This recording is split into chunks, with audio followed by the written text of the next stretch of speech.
No speculation, just the info you need. That's your KBLA Sports Minute. I'm Ray Richardson. More news, opinions, and conversation when we come forward on KBLA Talk 1580. KBLA Talk 1580 is dedicated to empowering our communities by providing progressive talk radio for our audience. We strive to be an intersectional voice for the voiceless. As a Black-owned and operated station, we are committed to highlighting diverse perspectives and creating safe spaces for meaningful dialogue. We believe that everyone has something unique to bring to these political, economic, social, and cultural conversations, and we don't shy away from the hard conversations about current events. We endeavor to be a beacon of hope and understanding, while boldly challenging listeners to think more deeply about difficult topics that impact us all. With this in mind, our mission statement at KBLA Talk 1580 is simple: to create an inclusive platform that promotes civil discourse through honest dialogue and encourages personal growth among our listeners, so they can become the active agents of change. Our vision is to establish ourselves as the premier radio network with relevant programming across the beloved community, connecting people through shared experiences and collective power for lasting impact beyond these challenging times.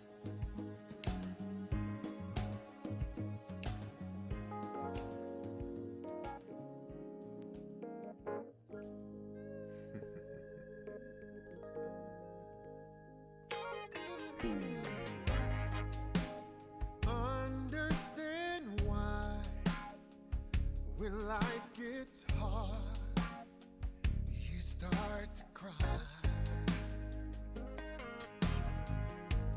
Now you can dry all those tears that comes through fears with his supply.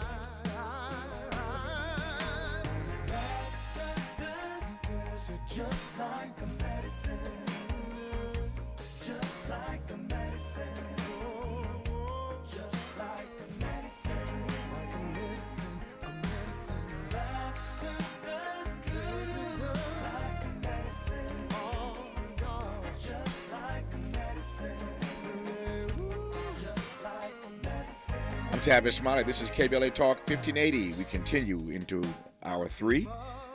Playing some of the best of BB and CC Winans. That's BB Winans. June is Black Music Month, in case you've just tuned in. Every day this month we are featuring the music of some iconic African-American artists, and today BB and CC are artists in residence, and so we've been playing the best of some of their stuff over the course of these 3 hours, and I love that song. Laughter is good, just like a medicine. Turn it up, Miles. Just like a medicine, just like a medicine, just like a medicine, just like a medicine. Keep on laughing. Laughter does good, like a medicine, just like a medicine, and it works, y'all. Just like a medicine. I can tell you who's not laughing right now. That would be Donald Trump. He has just arrived inside of Miami courthouse to face federal charges, the first former president in U.S. history to do so. That 37-count indictment is real as rain. And again, Donald Trump, moments ago, less than 10 moments ago, 8 to be exact, we are told, breaking news, Donald Trump has arrived at the courthouse in Miami to face these federal charges. And so there you have it. Of course, we're following this story every day as it continues to develop. And I'm certain in this hour we'll get the thoughts of Judge Cordell about all the legal malaise, the legal drama that Donald Trump finds himself in today. But it's getting serious. If it wasn't serious before, he's now inside that courthouse to face these 37 indictment counts brought by Jack Smith and the federal government, specifically, of course, the Department of Justice. Speaking of justice, in this hour, 56 years ago today, June 13th, 1967, President Lyndon B. Johnson nominated Thurgood Marshall to serve as an Associate Justice on the U.S. Supreme Court. The confirmation of his nomination some weeks later made Marshall, as you well know, the first African-American member of the High Court. A conversation then in this hour, for the hour, with our friend Judge LaDoris Cordell, a dialogue that I hope will put into proper historical context the significant progress, and let's keep it real, also the significant regression since Marshall's nomination over a half century ago today, even as we sit and wait for a number of additional rulings coming from the court this term, including the one we expect to drop on Thursday. You heard Randall Kennedy of Harvard on this program yesterday saying that it's most likely that this Thursday they will drop that decision on affirmative action, and affirmative action as we have known it will come to an end. So now, 56 years after his nomination is a propitious time to look at the legacy of Thurgood Marshall and where we are and where we are not over a half century later. Judge LaDoris Cordell, good to have you back on this program. How are you today? I'm doing fine, Travis, and I'm just glad to be here to be in conversation about these very important issues. We are glad to have you here to talk about these very important issues. Let me just do this since it is breaking news. We'll get to Thurgood Marshall in a moment. And I don't need to color this much more for you, but you are a judge. You sat on the bench for any number of years. Donald Trump about to appear before a judge that has been, quite frankly, nice to him historically. He and his attorneys as this case moves forward. But your thoughts on just the historic nature, we're talking about history in this hour, but the historic nature of a U.S. president being brought into a courtroom to face a 37-count indictment brought by the government that he once oversaw. So as opposed to the media outlets who have characterized this day as a dark day in American history, I see it quite the opposite. I see it as a good day, as a sunshiny day, because sunlight is the best disinfectant, and because it is sending a message today with his arraignment that no one is above the law, not even someone who has served as president of the United States. So I think this is a bold and positive statement about our democracy and about how our legal system ought work. So it's very significant in that respect. But as far as it being a negative and a bad thing, I don't see that at all. Mm-hmm. I take your point, and I'm glad you went there. I expected you, as you always do, to bring light, pardon the pun, to our conversation and allow us to see things through a different lens. But I take your point that the media keeps portraying this as a dark day in American politics. I get the narrative they're trying to advance, but I see the point you're making about the fact, no, this is a good thing. It shows that we have one set of laws and that everybody must live by those laws, that the rule of law can, in fact, work in this country to the extent that it can hold a former president accountable.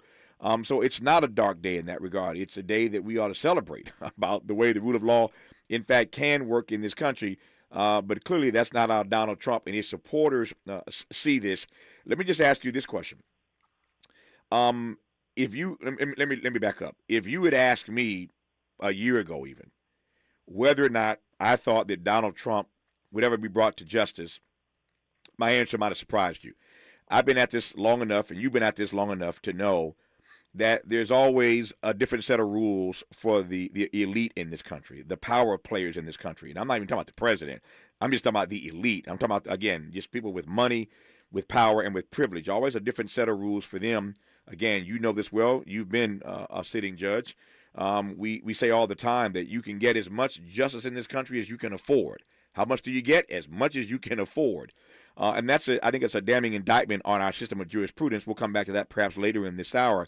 But what do you make of the fact, dark day notwithstanding their narrative, that a former president has in fact been brought to this point? Because again, if you'd asked me a year ago whether any former white male president would ever be in this situation, I would have told you no. I just didn't see it happening. Sure. We have never had anyone like this person occupy the White House. We had Nixon, who was a criminal. But at the same time, we had folks in both the House and the Senate who basically understood and saw that there was wrongdoing and couldn't stand. This person is miles over Nixon and Agnew, who were criminals. Mm-hmm. This man is, in my view, he is not only a narcissist, he's a sociopath. Mm. And it isn't about policies that he's made. This is someone who's just doing this because he enjoys the power. And he was a destructive and a extremely destructive person in this country. So when this happened, this was, motivated. Certainly the Biden administration appointed Merrick Garland, who then said, okay, we're going to have a special prosecutor come in and look at this. They're very serious about this. But that the reason, Tavis, that you are surprised, I think, is that this case is, quite frankly, and I've never said this about a criminal case, this is a slam dunk. This case cannot be lost. This is so blatant, so obvious. So you know what Trump's defense is in this case, because this is so blatant and such a slam dunk, is delay. And it is his hope, I'm sure, that the judge who was supposedly randomly assigned to this case will assist him in that defense by delaying, because that's all this man has. And of course, the idea he has is, I'll run for president, I'll get elected, and then I'll just pardon myself, or we'll just stop the whole thing. Yeah. And indeed, the process will stop if he is designated as the Republican candidate. If he's the one, then everything grinds to a halt. He knows this, and I'm sure the judge who is designated to preside over his case knows this as well. Yeah. So, but there are checks and balances on this about things that can happen to basically stop the delay. You mentioned power a moment ago, and that Trump has done all of this and misbehaved, as it were, because it's just his penchant for using the power that he does have, or the access to power that he once had. Excuse me. When we come forward, I want to just ask a couple quick questions before we get to Thurgood Marshall about the power that judges have, because you've already teed this up. Our brilliant contributor, Connie Rice, was on this program yesterday, and she talked about this. And the three things that this judge does, in fact, have the power to do. This judge has the power to slow this down. She has the power, ultimately, to open the door to an acquittal. She has the power, if he's found convicted, to reduce it down to probation or something. She has so much power in this case. You talked about the power of Donald Trump, his addiction to power. I want to talk about the power of our judges when we come forward with Judge LaDoris Cordell on KBLA Talk 1580. No, you never lost a battle, and I know you never will. Everything's possible by the power of the Holy Ghost. A new wind is blowing right now. We've got a lot to talk about. Good thing we've got 3 hours. More of Tavis Smiley when we come forward. Did you know addiction to drugs like meth or cocaine is a disease and not a choice? But getting help is. If you have stimulant use disorder, you, your family, and friends may have a lot of questions, including where to start. Choose Change California can help. Make a change today and find a proven treatment option for you at choosechangeca.org. My milkshake brings all the boys to the yard, and they're like, it's better than yours. Spilled your milkshake? Quick, the quicker picker-upper. Bounty picks up spills quicker. And each sheet is 2 times more absorbent, so you can use less than the leading Ordinary brand. So you can get back to your milkshake. My milkshake brings all the boys to the yard, and they're like, it's better than yours. Bounty, the quicker picker-upper. Whether you own a local business or a global one, you know that these days, generating growth is a challenge. By teaming with Bank of America, you'll not just stay ahead of the curve, you'll move it. With access to experts, award-winning insights, and business solutions so powerful, you'll make every move matter, locally and globally. Visit bankofamerica.com/banking for business to learn more. What would you like the power to do? Copyright 2023 Bank of America, N.A. You know those cigarette butts that you see every day? They're made of microplastics, and they line our streets and waterways. On California beaches, they're the #1 plastic you'll find. Over 35 years, cleanups have collected millions combined. But no matter where you see them, they're all getting smaller, eventually leaching into our food, our air, our water. The tobacco industry's to blame for all of the harm that they do. For the harm to the people we love, and the harm to you too. Learn more at undo.org. Ready for an unforgettable experience this Juneteenth weekend? I'm Queen Mother Nina Womack, inviting everyone to my multimedia arts exhibit called Wayusi, The Legacy of Slavery and Freedom. Experience African culture, Black art, live performances, keynote speakers like Dr. Melina Abdullah of Black Lives Matter LA, and more. See the door of no return, an 18th century slave dungeon relic from Ghana. Produced by Transmedia 360, sponsored by the Department of Mental Health, Cal Mesa, and Take Action for Mental Health LA, running June 16th through the 18th at ArtShare LA, 801 East 4th Place, 90013 off of 4th Street, 1 block east of Alameda in the Downtown Arts District. Get your tickets at legacyofslavery.com or call 877-594-1292. We're not for everybody, but we're for everybody. You're listening to KBLA Talk 1580.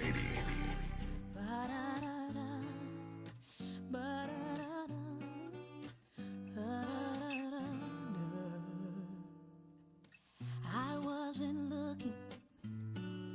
All the colors were gray. It's hard to notice when you're out in the rain. The music of CeCe Winans, as we've been celebrating BB and CeCe all day today, all 3 hours of our program as we celebrate June as Black Music Month in this country. Our guest in this hour is Judge LaDoris Cordell. Honored to have her back on this program. We are ostensibly going to have a conversation about Thurgood Marshall being nominated to the High Court 56 years ago today. It's a historic moment. We will talk about that, I promise you. But breaking news, in case you've just tuned in, minutes ago, Donald Trump arrived at the courthouse in Miami to face the judge and to face this 37-count federal indictment brought against him by Special Prosecutor Jack Smith. And so if you're near a television or any other device that shows you pictures, you can see all the news coverage of what's happening right now in Miami as we speak. But if you're listening to me, then I'm telling you that Donald Trump is not inside the courthouse for this hearing. So Judge Cordell and I were talking moments ago about the power that Donald Trump has wielded and how he's become drunk. The Negro National Anthem says, "Drunk with the wine of the world." Donald Trump, that is, became drunk with power. We all know that narrative all too well. But I want to just kind of pivot, if I can, to talk about not just the power that presidents have, but the power that judges have. And in this case, there's already a fear that this thing is not going to end up necessarily with Donald Trump wearing an orange jumpsuit behind bars, because the judge in this case is sympathetic, has been sympathetic in prior rulings, and that's putting it nicely, putting it gingerly, been sympathetic to Donald Trump and his lawyers in the past. And so this judge does, in fact, have the power to slow this case down, so much so that it doesn't come to trial before the election. And if Donald Trump were to win, hard to imagine a sitting president behind bars. So we can slow this thing down to such a pace that Donald Trump is not harmed in the short run. We already know that with every indictment, his poll numbers go up and his fundraising goes up. So she can slow this down, the power of the judge.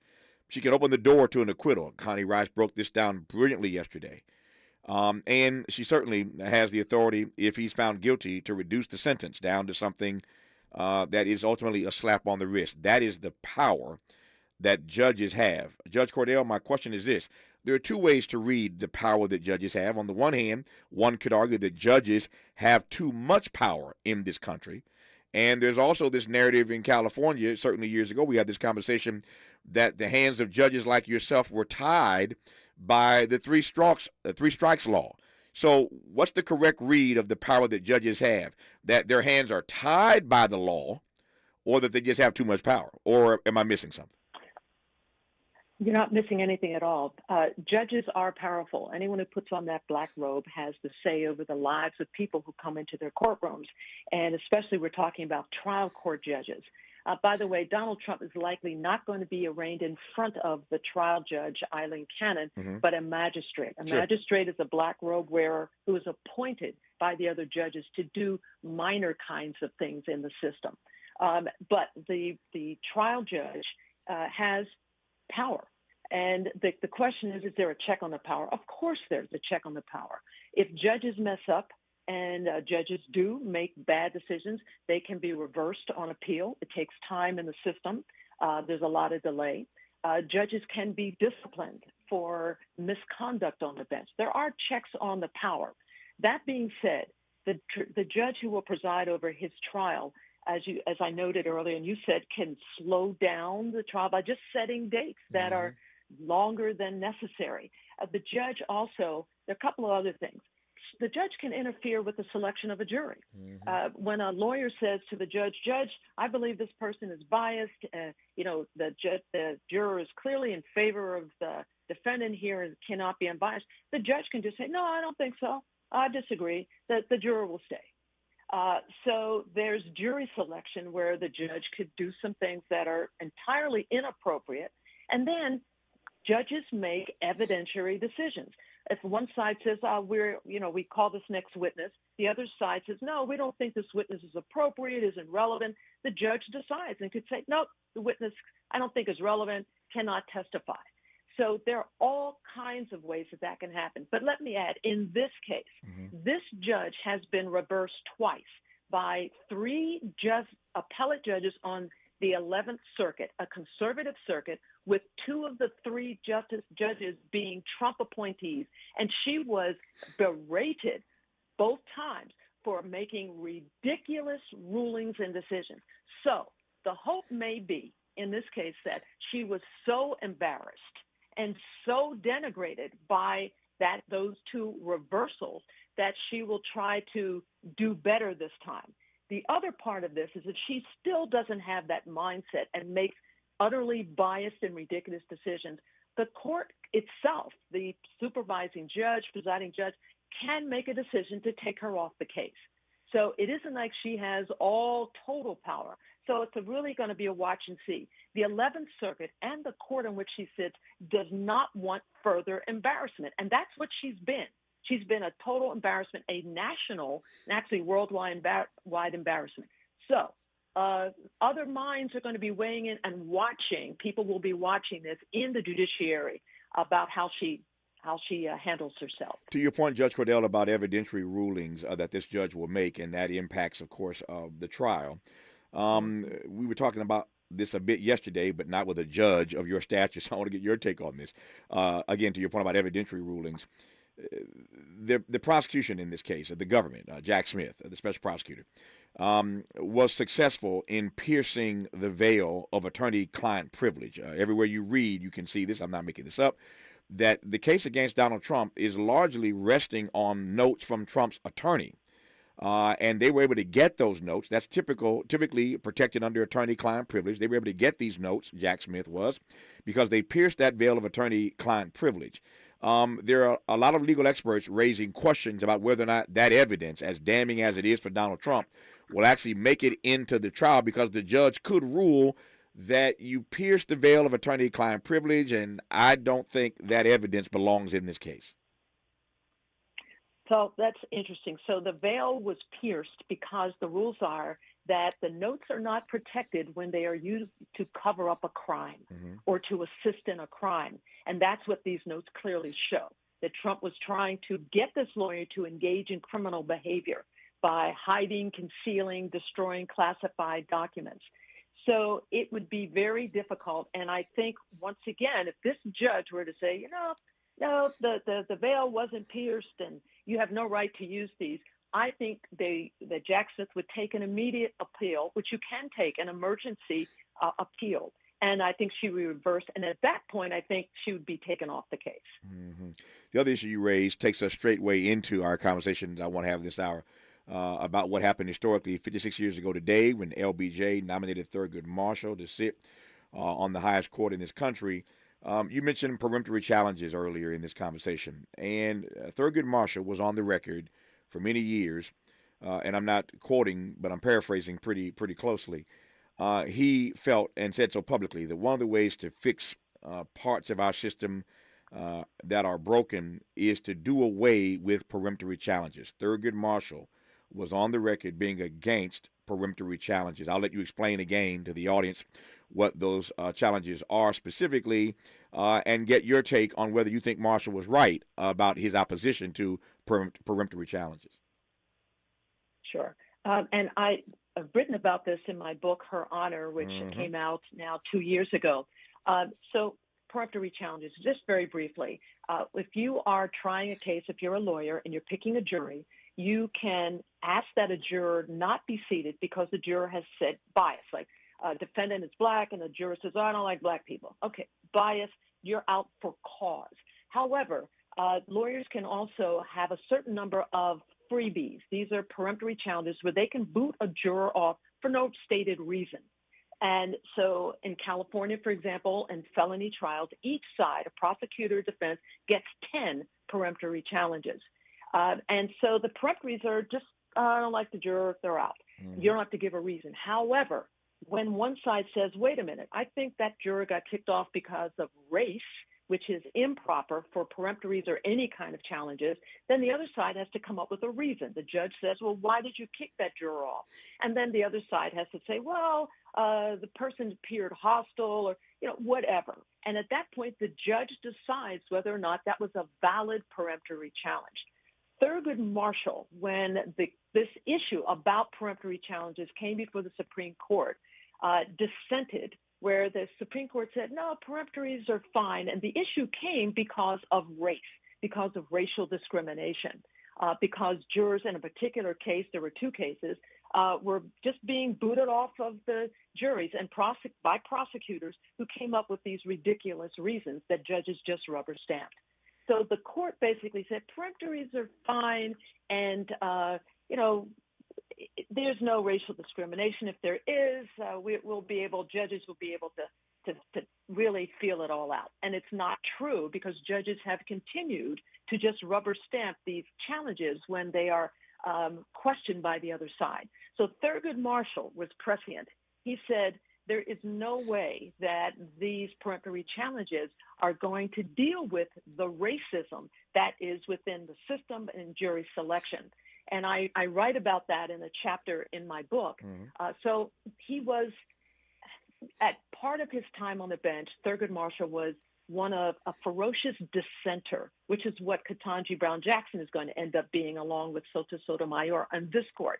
But he ended up on a court, started off with Earl Warren, who was liberal, and we had wonderful decisions coming out of the Warren court with Thurgood Marshall. But then when the Chief Justice changed to Warren Burger, it became a conservative court. And that's when Thurgood Marshall dissented, and he particularly was opposed to the death penalty and dissented 1,400 times in cases about the death penalty, where he said, of course, does not deter people from committing murders, and was administered and continues to be administered against low-income people and people of color disproportionately. I want to come right back to that. One or two other quick questions I want to ask again about these peremptory challenges, if I can say it, and then we'll move forward, talking more about the legacy of Thurgood Marshall, nominated to sit on the high court 56 years ago today. Our judge in this hour, our guest in this hour, is Judge LaDoris Cordell. More with her when we come forward on KBLA Talk 1580. KBLA Talk 1580 is an intervention. When we come forward, includes you. KBLA Talk 1580, turning pain into power. I'm Mike Moore. Here's the latest from the Black Information Network. Inflation is slowing. May's inflation rate was at its lowest annual rate in more than 2 years. The Labor Department says the Consumer Price Index jumped just 0.1% for the month, bringing the annual rate down to 4%. It was the smallest increase since March of 2021, when inflation started to reach historic levels. An investigation is ongoing after flyers that promoted the Ku Klux Klan were found in multiple communities across Kentucky. Residents in Mount Sterling in Paris have recently found the flyers, which appeared to be from one of the KKK's chapters. Cops in Mount Sterling say people found the flyers on their cars. Reports in Paris were made on social media but have not yet been confirmed by the city's police department. And that's the latest. I'm Mike Moore from your 24/7 news source, the Black Information Network and BINnews.com. Heading Glendale towards Griffith Park on the 134 West. As you get towards that 5, we have a crash that's going to be onto the right shoulder here. That is busy to commute from at least Brand Boulevard. There was a stalled vehicle west 134 around Hollywood Way, Alameda. That is sitting on the right side. Trouble's clearing on the 405 south of the 105. A wreck from earlier through Inglewood onto the right shoulder. As you get to Howard Hughes Parkway, the busy commute. The 405 north at Burbank Boulevard in the Valley. There's a wreck towards the off-ramp through here. Need an accident attorney by your side? All you got to do is call the Accident Guys. Injured in a car accident or at work? Call the Accident Guys. Because unlike other firms, an attorney will negotiate your case, not a paralegal. This is the KBLA Sports Minute with Ray Richardson. When people talk during the NBA season about the best teams in the Western Conference, the Golden State Warriors, Phoenix Suns, and even the Memphis Grizzlies were always mentioned before the Denver Nuggets. The Nuggets ended up being the best team in the West, and now they are NBA champs for the first time in the franchise's 47-year history. The Nuggets closed out Miami in 5 games with a 5-point win. Nikola Jokic was named Finals MVP. Jokic is the first player to lead the NBA playoffs in points, rebounds, and assists. Props to Rams owner Stan Kroenke, who also owns the Nuggets. He's the first owner to see his team win an NBA title, a Super Bowl, and a Stanley Cup title. Kroenke's Colorado Avalanche won the NHL championship in 2022. No debates, no speculation, just the info you need. That's your KBLA Sports Minute. I'm Ray Richardson. More news, opinions, and conversation when we come forward on KBLA Talk 1580. Everybody in the house, make some noise! Is there a better day of the year to celebrate the anniversary of the only unapologetically progressive talk station west of the Mississippi, focused on issues that impact the black community? Yeah, that's what I'm talking about. We think not. A station that amplifies black voices like yours with hosts and guests who look and sound like you.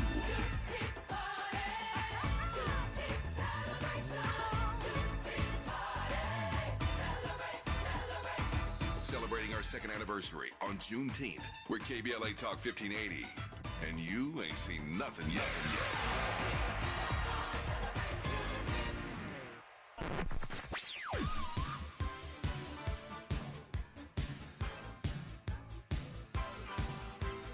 This is KBLA Talk 1580. Talk radio that's music to your ears. We're unapologetically progressive. KBLA Talk 1580. KBLA Talk 1580. We've got a lot to talk about. Maisha Cairo here with a quick recap from my time at JP Morgan Chase's Advancing Black Wealth Tour.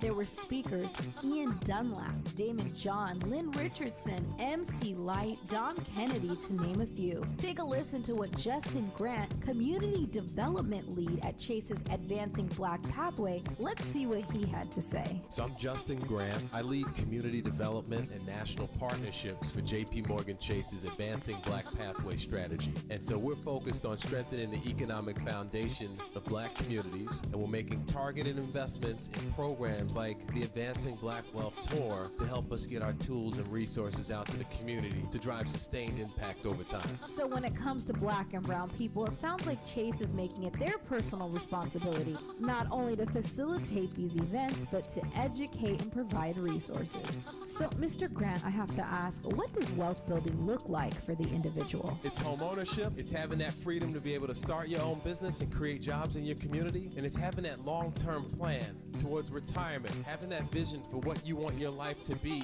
and you have the resources to actually live it. I'm Maisha Cairo. Thanks for sticking around. That was my recap from Chase's Advancing Black Wealth Tour. First stop was here in LA, and they're taking it national. The pandemic may be over, but many Angelinos could be at risk of losing the place they call home. It's important to know your rights as a residential renter in the city of LA. Did you know eviction protection still exists for unpaid COVID-19 rental debt that was due before March 31st, 2023? And that you have 5 days to respond to an eviction notice, also known as an unlawful detainer. Learn more about your rental rights at housing.lacity.org. Be informed, be protected, be at home. This is KBLA Talk 1580, where everybody is somebody and nobody is a stranger. You belong here.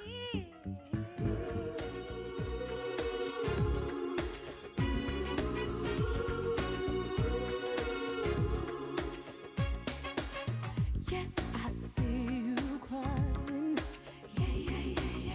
And I feel your broken heart. I can feel your hurting.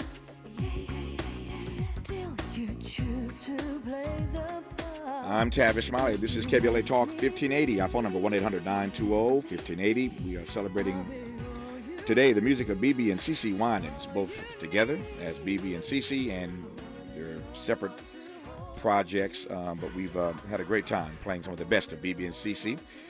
Tomorrow, a different artist, but every day in the month of June, we celebrate Black Music Month. Featuring the music of a brilliant and iconic African-American musical artist throughout the rest of this month. In this hour, our guest is Judge LaDoris Cordell. Honored to have her back on this program as we're talking here, in case you've just tuned in, about the nomination of Thurgood Marshall 56 years ago today to sit on the Supreme Court. That nomination, of course, came from LBJ. Marshall makes history as the first African-American.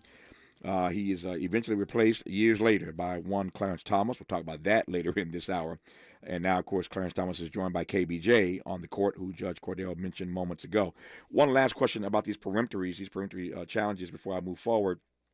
And that is, my understanding is, and I think I'm right about this, I'm not a lawyer or a judge, and I don't even play one on television or radio. But my recollection, Judge Cordell, is that these peremptory challenges are tradition. They are not codified in the law. Am I correct about that? You're absolutely right, Tavis, that there is no constitutional right to peremptory challenges in the United States. The Constitution is silent on them. So it's left to Congress and the state legislatures to enact the rules for the use of peremptory challenges. They were utilized in England and abolished. We are the only ones using this in our legal system. Yep. Again, in case you've just tuned in, we were talking about the trial forthcoming of Donald Trump. He is in a Miami courtroom today in front of a magistrate. Eventually, he'll face the trial judge, who has been somewhat nice to him and his lawyers in rulings heretofore. But today, facing a magistrate in Miami regarding these 37 indictment counts brought by Jack Smith just the other day. But we were talking earlier about the ways in which the judge, in this case, the trial judge, can slow things down and wreak all kind of havoc, including who she allows on the jury. And we found our way into a conversation about peremptory challenges, which have been used time and time again historically to keep black folk certainly off of juries. So we were talking about that, and I was making the point that Thurgood Marshall was on the record, and Judge Cordell broke it down on the record for many years of being opposed to these sort of peremptory challenges. And you hear George Cordell confirming now that these challenges, again, oftentimes used against us, are not codified in the law. It's part of legal tradition, but nobody uses this nonsense. That's my word, not yours. The nonsense, except us here, we here in the United States. But again, I digress on that. You were starting to take me where I wanted to go, and that is a review of the ground that we have gained and the ground that we have lost in the 56 years since Thurgood Marshall was first appointed to the U.S. nominated, I should say, to the U.S. Supreme Court, making history as the first black person to sit there. I was struck by the number that you, and I'll ask you to repeat it for those who may not have been tuned in at that moment, but repeat for me again the number of times that Thurgood Marshall dissented on the death penalty. 1,400 cases. Wow. That's a lot. That's a lot of dissent, and it speaks to right. It's a lot of dissent, but it speaks to the immutable principles by which Thurgood Marshall lived his life and governed. Does it not? Yes, it does. Thurgood Marshall, by the way, his birth name was Thoroughgood Marshall. And correct. he changed his name in second grade. He's like, I want to be not Thoroughgood, but Thurgood, but already indicating a person who had a mind of his own. So he was truly a black man. I cannot say that about Clarence Thomas. I think Clarence Thomas hates being who he is. He's one angry person. Thurgood Marshall truly understood what it was to be black in America. And he just never, he was not an opportunist. He never changed his goal of trying to bring fairness and equity in the law, particularly, especially in the criminal legal system, to all people, and particularly the downcast, the underrepresented, and to people of color. And I just want to raise one thing, just real quickly on the peremptory challenges. This is a quote from Thurgood Marshall about peremptories. He said this: merely allowing defendants the opportunity to challenge the racially discriminatory use of peremptory challenges in individual cases will not end the illegitimate use of the peremptory challenge. Any prosecutor can easily assert facially neutral reasons for striking a juror, and trial courts, meaning the judges, are ill-equipped to second-guess those reasons. So he nailed it. He was exactly who he was, and he did not change once he was on the bench. Yep. To your point about Clarence Thomas a moment ago, let me follow you there, Judge Cordell. Can you imagine any scenario under which Thurgood Marshall could have done what Clarence Thomas has done and still be seated on the bench? And I'm talking now specifically, excuse me, about all the free trips, the luxury gifts, his nephew, who he raised as his son, having his schooling paid for this same person, Republican mega donor Harlan Crow. The house his mama lives in being bought by Harlan Crow. His mama don't pay no rent. Can you imagine Thurgood Marshall, another black Supreme Court justice, the first one, doing all of that and still being seated on the U.S. Supreme Court? Or might there have been some movement to get Thurgood Marshall off the bench, and nothing, frankly, has happened where Clarence Thomas is concerned? Exactly. So and a very good point, but let's go back to the confirmation, 1967, when Thurgood Marshall was nominated. Then there was a confirmation hearing. His confirmation hearing was absolutely appalling, and it was akin to that of Ketanji Brown Jackson. He was just grilled by Senator Strom Thurmond, took the lead in it, and he was grilled. And according to, I just finished reading a book called The Supermajority, How the Supreme Court Divided America, and it talks about his confirmation hearing. But they grilled him on just these unanswerable questions, like they used to grill black folks who wanted to go and vote in the South, and then you had to answer these ridiculous questions. And one thing, Thurgood did not back down. One thing he said was, he was asked whether or not voluntary confessions should be admitted in court if the lawyer had not been present. In other words, somebody confesses because they probably threatened them or beat the person, and then he never had a lawyer present. So, of course, those confessions can't come in. Well, the senators said, shouldn't they be admitted into court? Here's what Thurgood said. He said, well, Senator, the word voluntary gets me in trouble. I tried a case in Oklahoma where the man voluntarily confessed after he was beaten for 6 days. So he just was right in their faces. Wasn't that great? So, yeah, it's great. So, yeah. and thing is, too, Thurgood Marshall was not a wealthy man when he left the court.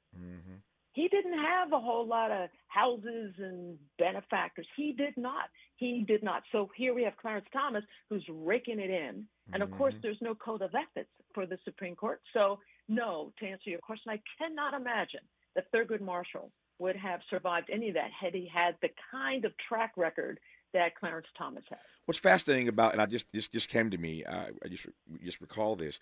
What's fascinating about the ways in which you describe the way they went in on Thurgood Marshall, that doesn't surprise me. If they went in on KBJ in the 2000s, imagine, 56 years ago, the first African-American nominated Supreme Court, they went in on him. And so that doesn't surprise me. What does fascinate me, though, is they went in on Thurgood Marshall in that way, and he had already been the U.S. Solicitor General. That's it. So the Solicitor General is the lawyer for the government. Exactly. And as Solicitor, right, and as Solicitor General, and what's so interesting, he won 14 of the 19 Supreme Court cases that he argued as Solicitor General. So this man knew his stuff. He completely knew his stuff. Contrast that with Clarence Thomas, who was a judge for only 18 months before he was appointed to the bench, the Supreme Court, and before that only had one job, and that was at the EEOC. No, it's striking to me that, and I'm not naive, but you could be Solicitor General arguing cases for the United States, but they don't want you serving on the Supreme Court. Anyway, I digress. We'll continue with Judge LaDoris Cadell when we come forward on KBLA Talk 1580. Be sure to like and follow Tavis Smiley at The Real Tavis Smiley and get Twitter updates at Tavis Smiley. The conversation continues when we come forward. We've got a lot to talk about. Hi, I'm Ray Richardson, your sports connection here at KBLA Talk 1580. Join me and my co-host Neil Scarborough every Saturday night at 7 for Out of Bounds, the show that brings some flavor to the world of sports for 60 minutes. We take you beyond the scores and press conferences. We give you our point of view, the way black folks see what's going down. You can join the conversation and give us your analysis at 1-800-920-1580. Out of Bounds every Saturday night at 7 on KBLA Talk 1580. We've got a lot to talk about. Unapologetically progressive. KBLA Talk 1580. We've got your black. You like the style, though. Have you faced discrimination in Los Angeles? The City of LA Civil Rights Department can help. They investigate private sector discrimination in LA City in commerce, education, employment, and housing. If you're facing discrimination, submit a complaint online for free at laisforeveryone.com. That's laisforeveryone.com or call 213-978-1845. If you're a business owner or lead a nonprofit that's between 26 and 49 employees, please listen. Lendistry is proud to announce a new program whereby small businesses and nonprofits may qualify for reimbursement of COVID sick leave expenses incurred in 2021 or 2022. This program is administered by the California Office of the Small Business Advocate. Eligibility criteria apply and funding is limited. For more information, visit COVIDPaidSick.com. If you're a business owner or lead a nonprofit that has between 26 and 49 employees, please listen. Lendistry is proud to announce a new program whereby small businesses and nonprofits may qualify for reimbursement of COVID sick leave expenses incurred in 2021 or 2022. This program is administered by the California Office of the Small Business Advocate. For more information, visit COVIDPaidSick.com. If your Medi-Cal is ending, Cover California is here to help. Cover California is a service from the state that helps you get affordable health insurance. In many cases, at no cost to you, just like with Medi-Cal. We have quality health plans and will help you every step of the way to get the one that works for you and your family. So, if you're no longer eligible for Medi-Cal, check out Cover California. We'll keep you covered. Learn more at coveredca.com. Conversations that matter. You're listening to Tavis Smiley on KBLA Talk 1580. Judge Cordell, I'm thinking about your comment earlier about all the 1,400 cases in which Thurgood Marshall dissented, specifically on the death penalty, as it were. Let me ask you, because you mentioned this as well, that KBJ is, to the extent she has any say-so beyond, oral arguments, her impact will be felt in her dissents. Same true for Sonia Sotomayor, who you referenced also. Let me just ask you: is there any? I want to phrase this the right way. What's the value ultimately, historically, long term? Give me the long view. What's the value of dissents? I mean, you lose in real time, but what's the benefit? What's the value of putting a dissent on the record? Well, first of all, great question. And I gave part of the answer when I quoted Thurgood Marshall talking about peremptory challenges. He dissented when he wrote that and said, this is ridiculous. This is not a way to weed out racism by having judges decide whether or not these peremptories were based on race. So dissents are important because they eventually, oftentimes, become the majority opinion.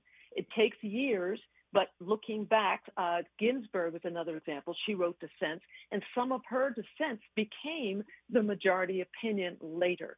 So it's very important that dissents happen and that they are well written. And for example, the one in the Dobbs decision, which the court, the supermajority said that abortion is not a constitutional right, that the states have to decide it. Mm-hmm. The dissents in that, it's just so important to read the dissents, because then you can really understand, because they really say, this is what the court did. This is what the supermajority has done. It's not legitimate, and they've just decided to overturn precedent because they can.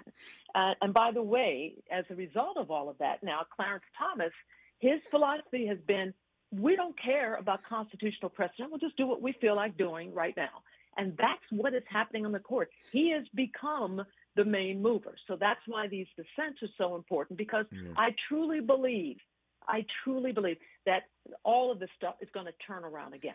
It is going to turn around. It may not be in our lifetime, but it is going to turn, and that's why these dissents are so important. I was just thinking as you were speaking, Judge Cordell, about the irony. Here we are talking on the 56th anniversary of Thurgood Marshall being nominated to serve on the High Court, first African American to do so.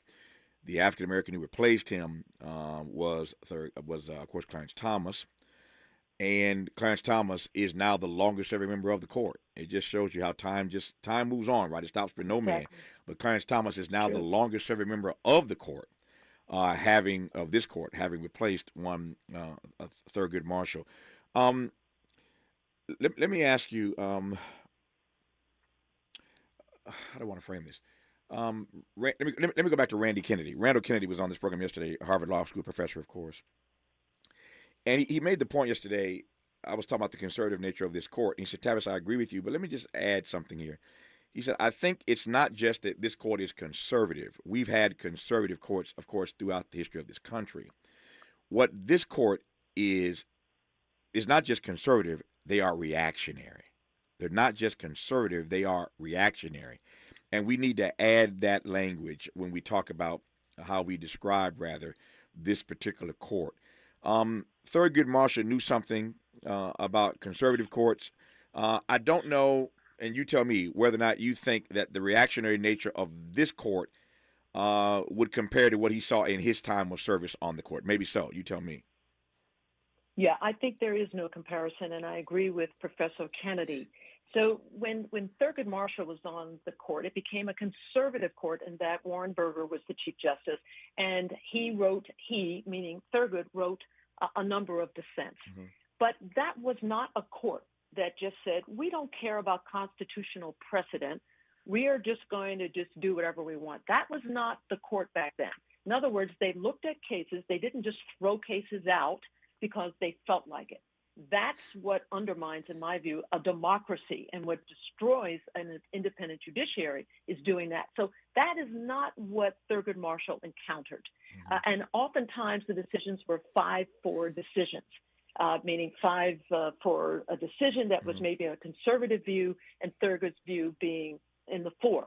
This court, however, with its super majority of 6-3, is now doing something the Supreme Court has never, ever done before. And that is to basically disregard its oath. So every justice had to take an oath before they could be seated on the bench. And the oath is to uphold the Constitution of the United States. And implicit in that is to respect legal precedent. These are the cases that come before, and we build on them until such time there's sufficient evidence or sufficient change in attitudes that we will now look at things differently. And that's what happened with Brown versus Board of Education. But Thurgood Marshall, who shepherded all of the cases to get to Brown, took it step by step until the court started moving slowly toward that. That's not what is happening today. With the supermajority, they have completely disregarded constitutional precedent. So, for example, the case that is likely coming out next week, as you refer to, regarding affirmative action dealing with Harvard and the University of North Carolina, there is no reason for those cases to even be before the court.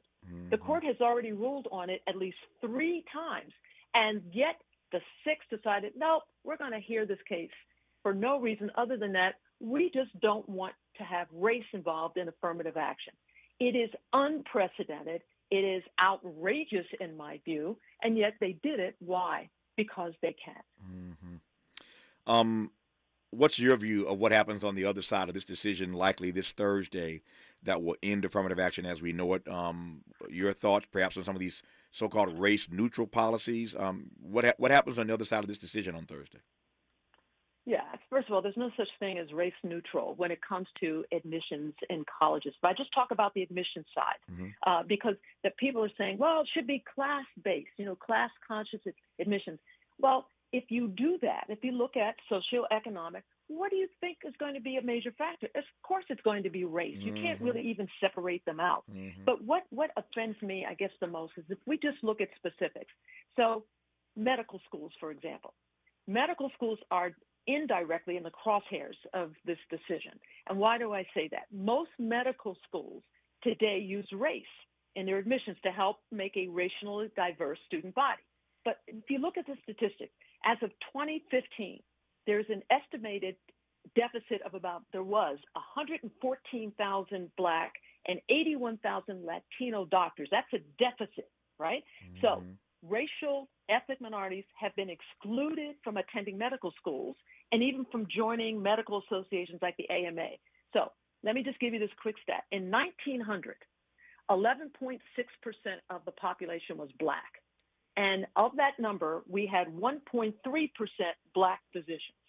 In 2018, we were then 12.8% of the population was Black, but only 5.4% of physicians were Black. So over 120 years, the fraction of Black physicians has increased by only 4 percentage points. This lack of representation emphasizes why the fate of affirmative action is essential to securing racially and diverse physician body in the United States. So I'm not even talking about engineers and law schools. So what they will do, and by the way, this whole affirmative action thing is really targeted at the elite and selective colleges. Most people do not get into these universities and colleges, but there are thousands of colleges and junior colleges and universities that will accept anybody. Yeah. So what we're really talking about is ending the pipeline into these elite universities and colleges, and that's what this court is doing. They're going to cut off the pipeline as best they can to keep those folks, us, from going into those institutions, and who then naturally go on to be doctors and lawyers and engineers. That's what really this is focused on. It's not going to ruin admissions for the thousands of other institutions in the country. We will see what this court says most likely this Thursday when we expect this decision to come down about affirmative action as we have known it. For now, we celebrate the legacy of Thurgood Marshall, at least, who 56 years ago today was nominated by LBJ to be the first African-American to serve on the court.